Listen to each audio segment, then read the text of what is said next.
Muito bem, pessoal, nós estamos estudando salário e remuneração.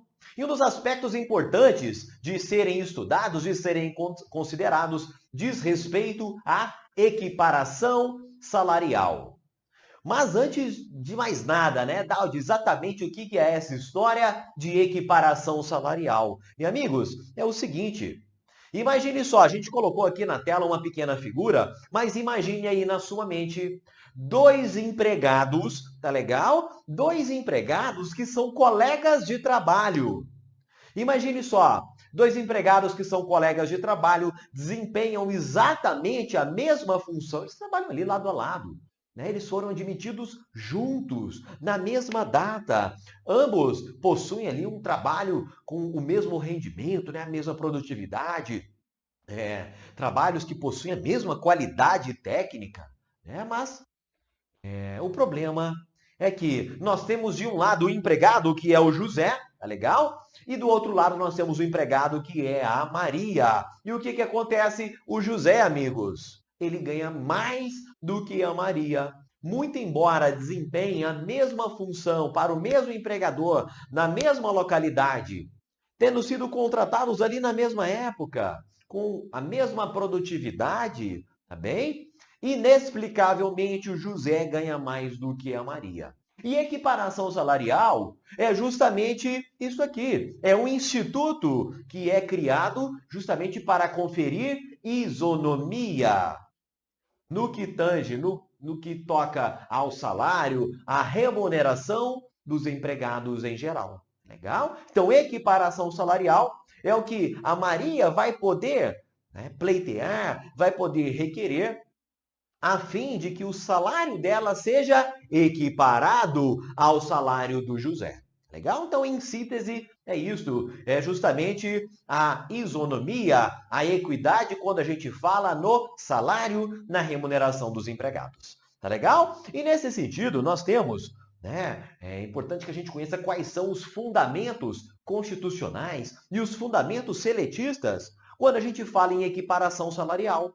Legal? Olha só, nós vamos primeiramente lá na Constituição Federal, bem? Lá na Constituição Federal, no seu artigo 7º, e o Constituinte lá atrás já demonstrou uma preocupação quanto à diferença de salários, bem? E ele já logo proibiu a diferença de salários, a diferenciação ali de remuneração de um empregado em relação ao outro, por motivo de sexo, idade, cor ou estado civil.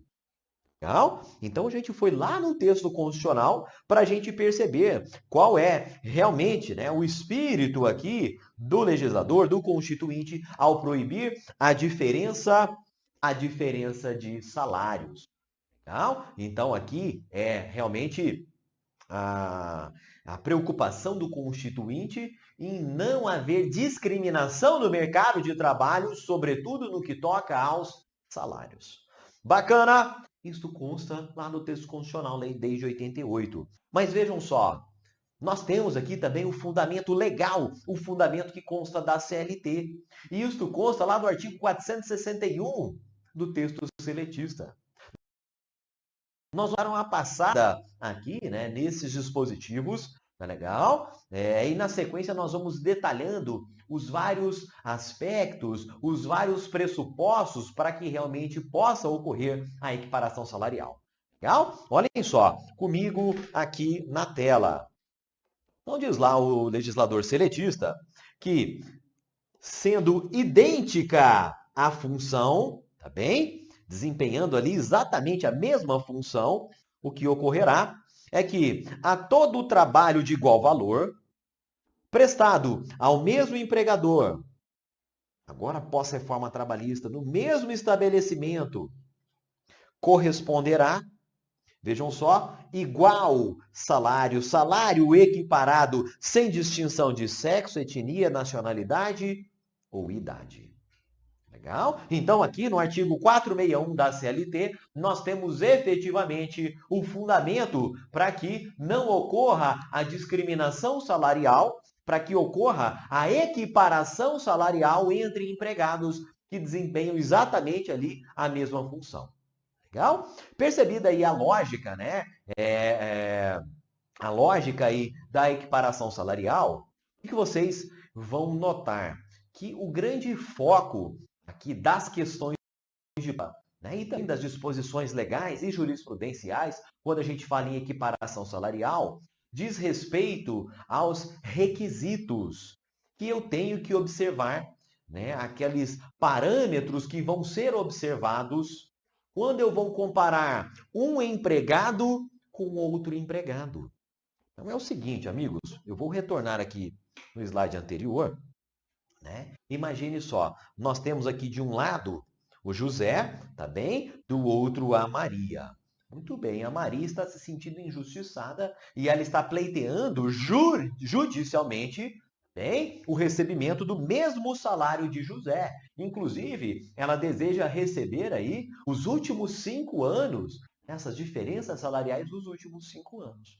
O que a Maria, meus amigos, vai ter que provar para o juiz que provar em relação ao trabalho de José?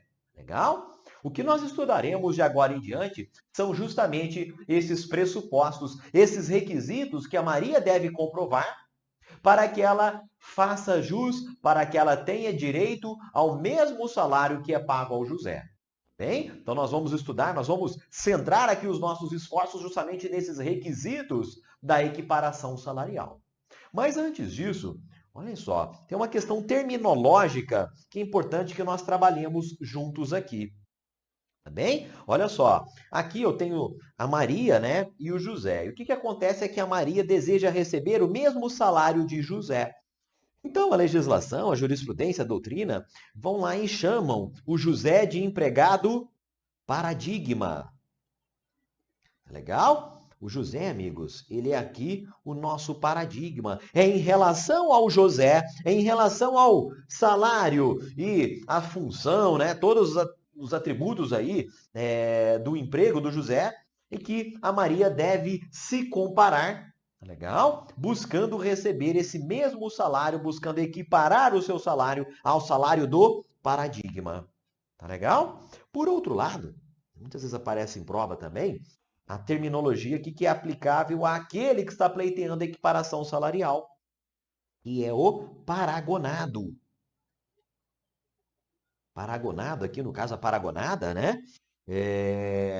Então, de um lado o paragonado e do outro lado o paradigma, ou seja, o referência, né? O empregado referência, o salário de referência que o paragonado vai buscar ali, vai pleitear ali a equiparação. Tá legal? Muito bem. Olha só. Aqui nessa tela, amigos, a partir desse diagrama que está lá no nosso material PDF, a gente vai comentar aqui primeiramente de maneira resumida com vocês, de maneira sistematizada com vocês, quais são estes requisitos que eu tenho que observar quando eu estiver comparando ali, de um lado, o empregado referência, o empregado paradigma, e o outro empregado que está pleiteando a equiparação salarial. Legal? Então, olha só.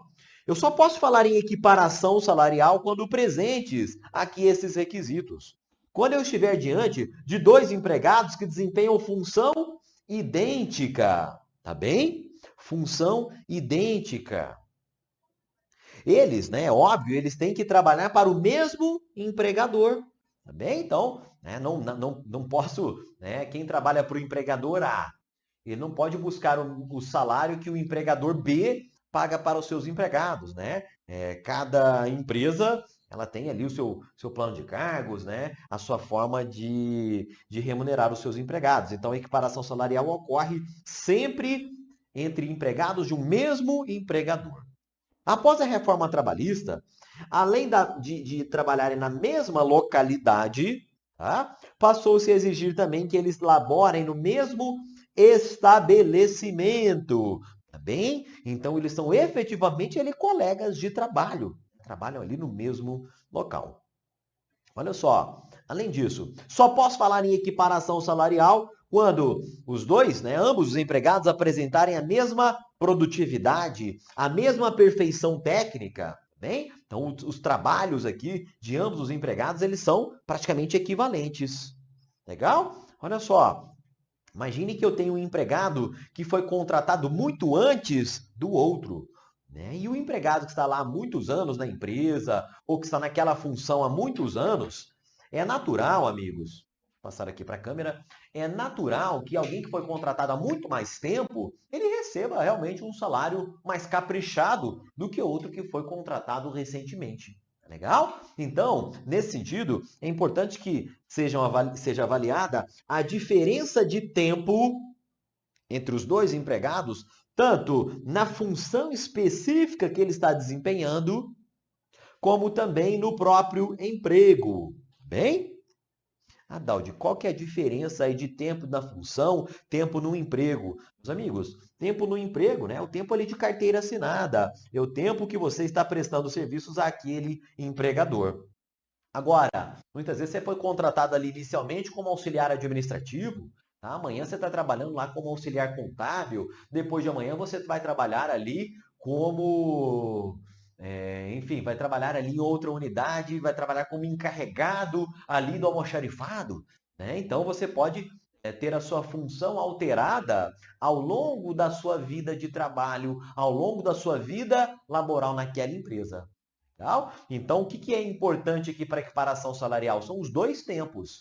Tanto o tempo no emprego, aquele que você foi admitido lá pelo seu empregador, como o tempo que você possui aqui naquela função em relação à qual se discute a equiparação. Bacana? Muito bem. Olha só, exige-se a simultaneidade, a contemporaneidade no exercício da função. Legal? Então é necessário que os dois empregados, né, o empregado que busca equiparação salarial e o empregado referência, que é e o paradigma, né, que eles tenham trabalhado ali em algum momento lado a lado, né, eles tenham trabalhado ali simultaneamente para aquele mesmo empregador. A gente já vai ver isso aí em detalhes mais à frente. E vejam só, meus amigos, recentemente também exige-se que não exista quadro de carreira ou plano de cargos e salários. Legal? Anteriormente discutia-se lá a necessidade de homologação ou não desse documento pelo Ministério do Trabalho, né, pelo antigo Ministério do Trabalho. Fato é, meus amigos, se naquela empresa existe um PCS, plano de cargos e salários, ou se naquela empresa existe um quadro de carreira aprovado, aí eu não vou, né, estar impedida a equiparação naquela situação. Legal? A formalização desses documentos, quadro de carreira, plano de cargos e salários, isso obsta a equiparação salarial. Legal? A gente já vai discutir isso mais à frente com um pouco mais de detalhes. E além disso, né, aqui algumas situações específicas, sendo que a legislação veda que o paradigma, aquele que recebe o maior salário, em relação ao qual eu quero buscar a referência, tá? O paradigma não pode estar em readaptação funcional. A gente já vai ver o que é isso aí. Legal? Muito bem. Se o empregado paragonado, né, aquele que está pleiteando a equiparação salarial, meus amigos, se ele consegue comprovar aqui todos esses requisitos, tá bem? O que vai acontecer é que ele vai receber ali aquelas diferenças na remuneração entre ele e o salário de referência. Legal? Então ele vai receber ali, né, para ele, essas diferenças a título de equiparação salarial, a título de isonomia, quando o assunto é remuneração. Legal? Agora, olhem só, eu já vou logo adiantar que após a reforma trabalhista, além das diferenças salariais, tem uma situação específica aqui. É o seguinte, quando se comprova que a diferença de salário, que a diferença de salário, né, em relação à qual se buscou a equiparação salarial, ela decorreu de uma discriminação por motivo de sexo, motivo de etnia, o que vai acontecer? Além das diferenças salariais, o empregado fará jus a uma multa, tá bem? Uma multa de 50% sobre o teto do regime geral da Previdência Social, do RGPS. Legal? Então, até agora, meus amigos, a ideia é passar aqui essa rápida noção para vocês que vocês já vão percebendo qual é realmente o foco aqui desta aula, né? Que é aquilo que cai em prova quando tem uma equiparação salarial. Agora nós vamos fazer o seguinte, vamos fazer uma questão para já irmos aquecendo os motores e na sequência nós vamos detalhar cada um desses requisitos, né, que estão sintetizados aqui no diagrama, cada um desses, à luz do texto seletício e da jurisprudência do TST. Tá legal? Vamos lá? Muito bem. Olha só, questãozinha aqui sobre esse tema. A equiparação salarial entre empregados tem como pressuposto único a exigência de que o serviço seja prestado ao mesmo empregador e na mesma localidade. Isso aqui, meus amigos, está errado, né? Por causa dessa palavrinha único. Nós vimos ali, existe uma infinidade de critérios, uma infinidade de pressupostos que devem ser observados e não apenas mesmo empregador e mesma localidade. Tá bem? Vamos lá? Muito bem. Então, olha só. Primeiro ponto, a gente já até havia adiantado. Só falo em equiparação salarial quando ambos os empregados trabalham para o mesmo empregador. Legal? Para o mesmo empregador. Agora, o que acontece? Muitas vezes nós temos empresas que possuem escritórios, que possuem fábricas em todo o território nacional.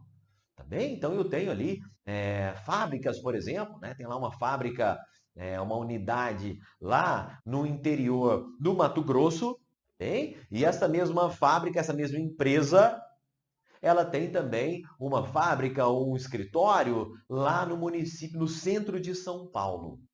Vem cá, será que aquele empregador, ele teria que pagar a mesma remuneração para empregados que exercem a mesma função, né? Sendo que um deles está lá no interior do Mato Grosso e outro está ali morando em São Paulo? A gente vai ver que não, tá bem? Porque, além de laborarem para o mesmo empregador, exige-se que ambos os empregados laborem na mesma localidade. Tá legal? Então, mesmo empregador e mesma localidade. Agora, o que acontece? Anteriormente, a súmula número 6 do TST dizia que mesma localidade, essa expressão que constava da lei, o TST interpretava que mesma localidade era sinônimo de mesmo município. Tá bem? Mesmo município. Muitas vezes, quando havia ali uma conurbação, né, um município já que se unia a outro, né, o TST interpretava que mesma localidade poderia ser até mesmo a mesma região metropolitana. O que aconteceu? Veio a reforma trabalhista lá de 2017 e apertou um pouco mais, dificultou um pouco mais a equiparação salarial. Legal? Não apenas aqui nesse ponto, mas em vários outros pontos que nós estudaremos aqui nessa aula. O objetivo da reforma trabalhista aqui nesse tema foi dificultar a ocorrência, né, e a concessão ali de decisões favoráveis à equiparação salarial. Bem? E nesse sentido, a legislação foi alterada de modo que mesma localidade atualmente não é mais sinônimo de mesmo município. Exige-se que, além de ser no mesmo município, seja o mesmo estabelecimento. Tá legal? O mesmo estabelecimento. Então a gente está falando de pessoas que trabalham realmente ali, ó, no mesmo local físico, no mesmo estabelecimento. Tá legal? Então, primeiro requisito aí, né? Dois primeiros requisitos, mesmo empregador, né? A Maria e o José, e mesmo estabelecimento. Legal? Isso deriva, amigos, isso deriva aqui, ó, desta alteração aqui na CLT. Antes da reforma trabalhista falava-se em mesma localidade, agora fala-se em mesmo estabelecimento. Estabelecimento é um conceito bem mais restrito também. Isso acaba por dificultar sim, a concessão de equiparações salariais. Bacana? Muito bem. Então, só para ficar bem claro aqui, olha só essa questão, essa distinção entre localidade e estabelecimento. Imagine o seguinte, imagine que lá no município do Rio de Janeiro, bem, lá no município do Rio de Janeiro, eu tenho uma rede de pizzarias. Eu tenho uma pizzaria lá na Lapa, tá bem? Eu tenho uma pizzaria lá em Copacabana, eu tenho uma pizzaria que fica lá no Leme, né? Outra que fica, né, só a região nobre ali, lá no Leblon. Opa, Lapa, na verdade, Lapa é São Paulo, né? Enfim, outra fica lá em Ipanema. Legal. Outra fica lá na Rocinha. Show de bola. O que vai acontecer, meus amigos? É tudo mesmo município? É. Agora, olha só. Se eu tenho aqui de um lado, imagine o seguinte: em cada unidade eu tenho 2 pizzaiolos, tá? Eu tenho aqui um pizzaiolo no Leblon, né, que é o James, tá bem? E outro pizzaiolo lá em Ipanema. Legal? Outro pizzaiolo lá em Ipanema. E na pizzaria de Ipanema é a Maria. Legal? A Maria é a pizzaiola lá de Ipanema. O que vai acontecer? A Maria, ela pode pedir a equiparação salarial em relação ao James, né, ao pizzaiolo de outra unidade? A resposta é não. Tá legal? Muito embora eles trabalhem no mesmo município para o mesmo empregador, tá? É tudo a mesma rede ali de pizzarias. Fato é que agora exige-se que eles trabalhem no mesmo estabelecimento. Tá bem? Então a Maria, ela poderia pedir equiparação salarial em relação ao outro pizzaiolo de Ipanema, por exemplo, mas não das demais unidades, não dos demais estabelecimentos daquela pizzaria. Legal? Muito bem. Assim, tem um ponto que é importante nós comentarmos aqui com vocês a título de aprofundamento. É o seguinte, a gente sabe da existência, né, no direito do trabalho, do chamado grupo econômico.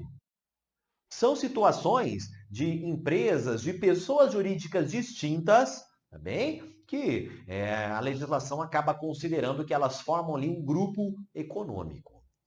Então eu posso ter ali o grupo econômico por subordinação, o grupo econômico por coordenação, né? Nós vamos inserir aqui uma tela em branco para que vocês enxerguem aqui essa situação do grupo econômico. Muito bem. Imagine que eu tenho aqui um grupo econômico e ele é formado por 2 empresas, bem? Uma empresa A e uma empresa B. Cada empresa possui a sua própria personalidade jurídica, né? Cada empresa ali guarda sua autonomia, legal? E aqui eu tenho empregados, né? Eu tenho aqui, por exemplo, Lucas, que trabalha na empresa A, e eu tenho o Matheus, que trabalha ali na empresa B. Muito bem. Daudi, o que vai acontecer? Se houver distinção remuneratória entre eles e atendidos os demais requisitos lá do 461 da CLT para fins de equiparação salarial, tá certo que eles trabalham para empregadores distintos, são empresas distintas. Mas se são empresas, se são empregadores que pertencem ao mesmo grupo econômico, vem cá, será que seria possível, né? Um pleitear a remuneração recebida pelo outro? E aí, meus amigos, o que vai acontecer? Existe uma corrente doutrinária que defende a possibilidade, sim, de nós termos equiparação dentro do grupo econômico, de empregados de uma empresa em relação a empregados da outra empresa do mesmo grupo, bem? Mas fato é que quando a gente examina a jurisprudência do TST, tá? A jurisprudência do TST, nela predomina a impossibilidade de que esta equiparação se dê, né, no âmbito ali de um grupo econômico. Legal? Então, existe doutrina favorável? Existe. O próprio ministro Godinho defende aqui essa possibilidade. Mas a jurisprudência do TST predomina nela a corrente contrária, no sentido de que, se não é mesmo o empregador, efetivamente ali o mesmo empregador, não haveria que se falar em equiparação salarial neste caso. Bacana? Muito bem. Vamos avançar aqui comentando essa questão de prova. Olha só, vem aqui comigo. Sim, pessoal, tá obrigado aí, pessoal no chat confirmando que o Rio tem Lapa também, os arcos da Lapa. É verdade, eu não estava tão por fora assim, não. Obrigado aí, a Alessandra. Então vamos lá, vamos fazer juntos aqui essa questão. Maria do Carmo foi contratada em junho de 2009 pela Vai Depressa Logística Limitada para prestar serviços em São José do Ribamar, no Maranhão, no cargo de ajudante geral, percebendo salário de R$ 1.200. Legal. Em dezembro de 2012, Maria do Carmo foi promovida para o cargo de assistente administrativo, sendo seu salário majorado para R$ 1.800. Isabelita foi contratada pela empresa Vai de Presta em setembro de 2014 para prestar serviços em São Luís do Maranhão, em função de auxiliar administrativo, com salário de R$ 1.500. Então, o fato é que a Maria do Carmo, embora já houvesse trabalhado em outra função naquela empresa, hoje ela recebe um salário de R$ 1.800 e ela trabalha em São José do Ribamar, na função de assistente administrativo. Legal. A colega dela, a Isabelita, ela foi contratada ali em setembro de 2014, mas foi contratada para trabalhar em São Luís do Maranhão, bem, na mesma função auxiliar administrativo, um salário menor, um salário ali de R$ 1.500. E diz lá a questão que Maria do Carmo e Isabelita executam as mesmas atividades com a mesma produtividade e perfeição técnica, cumprindo inclusive a mesma jornada de trabalho. E aí, meus amigos, pode haver equiparação salarial aqui nesta situação? Vamos examinar aqui as questões. A letra A diz que ela não terá direito à equiparação salarial pelo fato da Maria do Carmo ter mais de 2 anos de tempo no emprego. A letra B diz que somente teria direito à equiparação salarial se a empresa possuísse pessoa organizada em quadro de carreira. Fato é, meus amigos, que as alternativas elas trazem até requisitos que nós vamos detalhar mais à frente. Agora, o que importa para nós é que uma trabalha no estabelecimento de São Luís, tá bem? Que é o caso aqui da Isabelita, e a Maria do Carmo trabalha em um estabelecimento de São José do Ribamar. Então, atualmente, essas empregadas, né, a Isabelita aqui no caso, ela não terá direito a receber esta equiparação salarial, também, em virtude de laborarem em estabelecimentos distintos. Legal? Então, aqui na letra D nós temos essa informação, né, que elas não trabalham no mesmo estabelecimento, então isso vai acabar obstando esse pleito equiparatório da Isabelita. Tá legal? Seguindo adiante, meus amigos, nós vamos aqui para este segundo requisito que diz respeito à produtividade e perfeição técnica. Bem? Então, o que vai acontecer?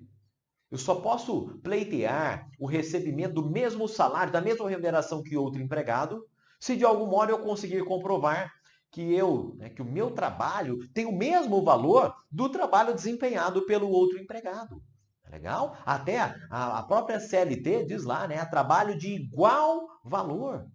Né? Então, como é que eu comprovo aqui essa igualdade, essa identidade de valor que o seu trabalho agrega à empresa?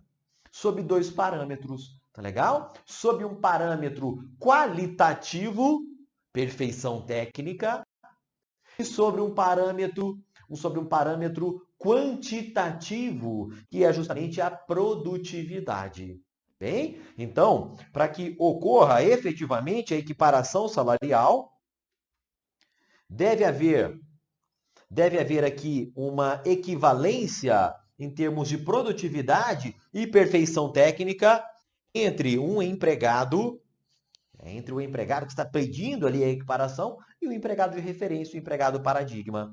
Legal? Lembrando, produtividade se relaciona a quantidade do trabalho, nesse aspecto quantitativo do trabalho, ao passo que a perfeição técnica relaciona-se com o aspecto qualitativo, tá bem? Atendidas aí, comprovadas a mesma produtividade e perfeição técnica, eu estarei comprovando que o trabalho de um empregado tem o mesmo valor do trabalho desempenhado pelo outro empregado. Legal? Então nós já vimos aí empregados que trabalhem para o mesmo empregador no mesmo estabelecimento, e trabalhos que tenham ali a mesma produtividade e mesma perfeição técnica. Legal? Agora nós vamos caminhar um pouco mais para trazer aqui os outros requisitos, né, da equiparação salarial. Vamos lá. Terceiro requisito diz respeito à diferença de tempo no emprego. Legal? Então é o seguinte, eu tenho aqui um empregado A, do outro lado eu tenho o empregado B. Bacana. Empregado A e o empregado B. E, para eu saber quanto tempo ele já possui naquele emprego, eu vou até a carteira de trabalho e previdência social dele. Um foi contratado, por exemplo, lá em 2010, já tem bastante tempo. O outro empregado, ele foi contratado, por exemplo, em 2019. Legal. Poxa, Daudi, tem uma diferença muito grande, né, de tempo que cada um desses empregados está lá na empresa. Existe uma diferença de 9 anos nas datas de admissões desses empregados. E o que vai acontecer? Se a diferença de tempo no emprego for superior a 4 anos, aí esquece essa história de equiparação salarial. Legal? Isto é exigido aqui expressamente pelo texto seletista. Tá? Então, não pode haver uma diferença superior a 4 anos sob pena de nós termos obstado o pleito equiparatório. Legal? Então, no máximo, né, que esse empregado B, ele poderia ter sido contratado ali no máximo em 2014. Legal? Claro, ali a gente vai avaliar depois ali no detalhe, né, dia, mês e tal, mas simplificando aqui, né, a diferença deve ser no máximo de 4 anos para que realmente ocorra a equiparação salarial. Tá legal? Agora, muito cuidado para a gente não confundir a diferença de tempo no emprego com a diferença de tempo na função, que é o que nós vamos estudar agora. Legal? Aqui, o meu objetivo não é saber quando é que aquela pessoa, que aquele empregado foi contratado pelo empregador. Aqui, nós temos que saber há quanto tempo ele está naquela função. Há quanto tempo, né? Vamos supor que ele foi contratado como ajudante geral. Tá? Mas hoje ele está ali numa função de motorista, tá bem? Vem cá, há quanto tempo ele está nessa função de motorista? E é a partir dessa informação, tempo na função, é que eu vou avaliar se realmente será possível ou não a equiparação salarial. Legal? Olha só, aqui de novo, né, existe um requisito da diferença de tempo na função. De novo, empregado A de um lado, tá bem? Empregado B do outro lado, que esquece, né, quando é que cada um foi contratado pelo empregador. Esquece aquela informação de admissão na CTPS. O que me importa saber é o tempo na função, tá bem? E na função, vamos supor que esse empregado A está na função ali desde 2010, né, para ficar redondo. Ora, o empregado B, por sua vez, ele está na função agora bem mais recentemente, ele está na função aqui a partir de 2020. Opa, outro dia, né? Então, aqui de novo, esta diferença de tempo na função, 2010 de um lado, 2020 de outro, isso aqui vai obstar a equiparação salarial. Tá legal? Porque aqui a diferença de tempo na função não pode ser superior a 2 anos. Tá bem? Então, grave aí. Diferença de tempo no emprego não superior a 4 anos. Diferença de tempo na função não superior a 2 anos. Como é que eu faço para gravar isso, Daudi? Lembrem-se da possibilidade da movimentação do empregado ali dentro daquela mesma empresa. Então, muitas vezes ele vai ter mais tempo de emprego do que tempo na função. E aí que se justifica 4 anos para o emprego, 2 anos para a diferença de tempo na função. Belezinha? Muito bem. Vamos encerrar aqui esse bloco. No próximo bloco nós voltamos aqui para continuar comentando sobre equiparação salarial.